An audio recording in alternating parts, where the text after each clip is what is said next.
Está no ar a conferência de imprensa das manhãs 360, fim do ano, é a altura de listas de best-ofs, os melhores filmes do ano, os melhores livros gastas, a personalidade do ano. Sim. Também adoro. Também. Ontem ficámos a conhecer a lista das 100 mulheres mais poderosas do mundo. Carla, não sei como, mas nós estamos lá, não percebi isto. Vocês não estão? Não, é uma falha. Não João, sei. vamos fazer a nossa lista. Não é, simplesmente não é credível essa lista. Não é, pois não. Mulheres que, segundo a Forbes, representam um poder económico de 31,5 bilhões de euros e que inspiram mais de 1.000 milhões de pessoas. Vi na SIC Notícias. Entre as 10 primeiras mulheres estão líderes mundiais, empresárias e 2 filantropas. A maioria das mulheres no top 10 são dos Estados Unidos, mas há também europeias e uma do México. A mulher mais poderosa do mundo pelo 3º ano consecutivo é Ursula von der Leyen. Uma das principais líderes europeias. Foi o primeiro nome em que pensei. Foi. Em segundo está Christine Lagarde, Pois. Presidente do Banco Central Europeu, amiga íntima do Paulo O que Ferreira. significa que não há... Sim. A fechar o top 3, Giorgia Meloni. Pois, eu gostava de... Não há Primeira-ministra nenhuma da norte-americana. Não, nas Não, três primeiras nas três não. primeiras Nas não, três mas a seguir primeiras sim. Sim, A seguir claro, vêm claro. muitas por aí. Mas é curioso. O quarto lugar é ocupado por Cláudia Sheinbaum, a primeira mulher eleita presidente do México, seguida de Mary Barra, a CEO da General Motors. As empresárias Abigail Johnson e Julie Sweet. Depois surgem as filantropas Melinda French Gates, ex-mulher do Bill Gates, e a Mackenzie Scott. E no fim da lista 10 temos de novo uma empresária, Jane Fraser. Nesta notícia há um resumo de que cada uma tem feito ao longo da carreira que justifique estar neste top 10. É muito interessante, não sabemos, por exemplo, que a ex-mulher do Bill Gates doou 1 bilhão de euros para a causa dos direitos das mulheres e depois há outros detalhes que vale a pena ler. Claro que desta lista fazem também parte artistas como Taylor Swift, claro, não podia deixar de estar. Está na posição 23, Beyoncé no lugar 35 e Rihanna bem mais abaixo, no número 76. Esta lista é feita com base em 4 métricas: dinheiro, presença mediática, impacto e esferas de influência. Lá está. Não percebo, Carla, Paulo, porque é que não estamos aqui com a influência que nós temos. A influência que vocês têm no Insta e no Face, não se percebe. As vossas redes sociais Ativas. multidões, basicamente. Parece mas enfim. Na SIC Notícias há um link para a lista das 100 mulheres mais poderosas do mundo, então, de 2024. De 2025. É sempre bom ver isso, quanto mais não seja para discordar, não é? Exatamente, sim. Depois, as listas têm essa vantagem, é porque depois tu querias... Como é que é possível esta estar neste lugar, não é? E como é que é possível esta estar acima ou abaixo? Sim. Sem dúvida. É curioso. Olhem, mas por falar em discordâncias, vai uma guerra política no Reino Unido por causa de sandes. Sandes? Exatamente. Sanduíche. Aquela Sander. refeiçãozinha leve, não é? Sim. Isto está no Guardian, está no Político, portanto já chegou a Bruxelas. E tudo porquê? Porque Kemi Badenoch, a conservadora que é a líder da oposição, deu uma entrevista normal ao Spectator, e como diz o Guardian, mostrou aí o seu lado de Gordon Gekko. O Gordon Gekko que é em si. O Gordon Gekko já agora é aquela personagem do Wall Street, do filme do Oliver Stone. Bom, disse ela qualquer coisa do género: almoço é para fracos. Se eu tenho comida trazida e trabalho ao mesmo tempo enquanto como, não há tempo, só por vezes é como um bife. Badenoch já tinha deixado dessa entrevista anteriormente, umas frases antes, também bem clara a sua versão, a refeições à base de pão.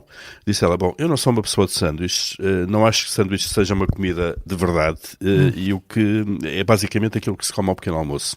Eu não toco em pão se ele estiver úmido. Portanto, está aqui a verdadeira razão da recusa da sanduíche, porque por regra ele está úmido de alguma maneira, não é? Bom, e perante tal ataque, o Primeiro-Ministro veio em defesa da sanduíche. Ele saudou a humilde sanduíche como uma grande instituição britânica, e o porta-voz do Primeiro-Ministro, de Keir Starmer, interveio, disse que o Primeiro-Ministro fica feliz com uma sanduíche comida ao almoço. Perguntaram-lhe qual era a sanduíche preferida do Primeiro-Ministro e ele disse que eu acho que ele gosta de uma sanduíche de atum e ocasionalmente uma cheese toasty. Eu imagino que isto seja uma tosta de queijo. Não é mista porque não terá fiambre, mas uma tosta de queijo. Bom, a polémica continuou, a líder do Partido Conservador voltou à carga.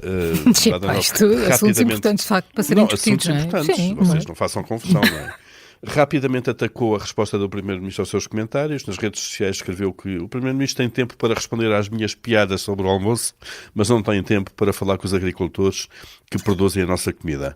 Bom, não é a primeira vez que Westminster, o Parlamento Britânico, é convulsionado, de facto, por escolhas de sanduíches. O então Ministro da Habitação, o Dominic Raab, chegou às manchetes durante o último governo conservador, quando foi revelado que ele comprava exatamente o mesmo almoço todos os dias. Uma baguete, frango e bacon da Pré à Manger, uma taça de superfrutas e um smoothie de vitaminas. Todos os dias era este o almoço dele. Imagina que Todos os dias, que enjoo, comer Todos sempre a os mesma dias. coisa. Quando se gosta, gosta-se. Pois é. Não é?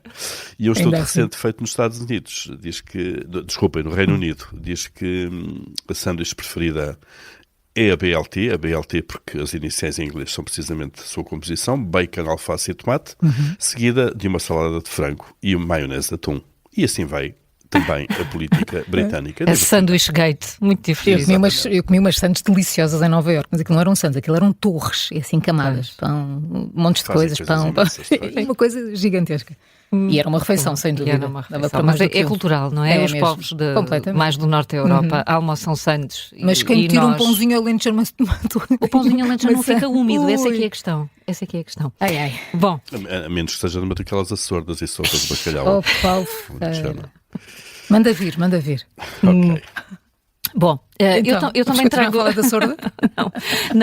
Eu também trago algo relacionado com o universo feminino, mas enfim, é no sentido quase oposto. Um trabalho da Renascença que explica e descreve quem é a população feminina nas prisões portuguesas. Traz dados muito curiosos e, Paulo, tu ias adorar, porque os números, como sabes, olhando de cada uma das perspectivas, dá-nos realidades diferentes. Claro. Podemos perceber que há muito mais mulheres estrangeiras do que homens estrangeiros nas prisões portuguesas, é o primeiro dado.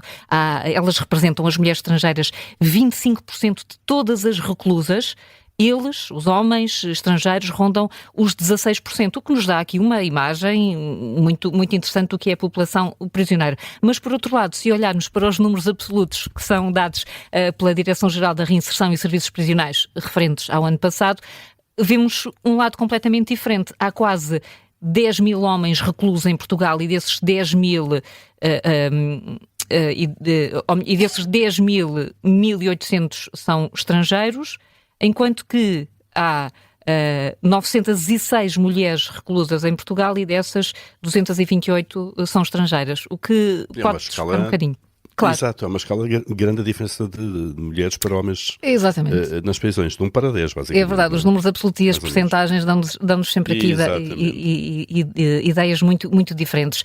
Há outro dado também importante, porque quando se fala em estrangeiros não significa que façam parte da comunidade imigrante que vive em Portugal. A maioria, de facto, dos estrangeiros que estão detidos em Portugal e a cumprir pena em Portugal não viviam no país, o que também pode fazer cair por terra algumas ideias que se possa ter sobre a relação entre a criminalidade em Portugal e a imigração. E depois concretamente sobre as mulheres. O que crimes as leva a cumprir pena de prisão são, sobretudo, crimes de tráfico de estupefacientes. Muitas das mulheres que estão a cumprir pena em Portugal seriam correios de droga. Olhando para as idades, também é curioso, e o artigo tem muitos gráficos, como tu, Paulo, deves gostar muito. A maioria das mulheres que está nas prisões em Portugal tem menos de 30 anos. E sim, nessa faixa etária, até aos 30 anos, são mais as estrangeiras do que as portuguesas.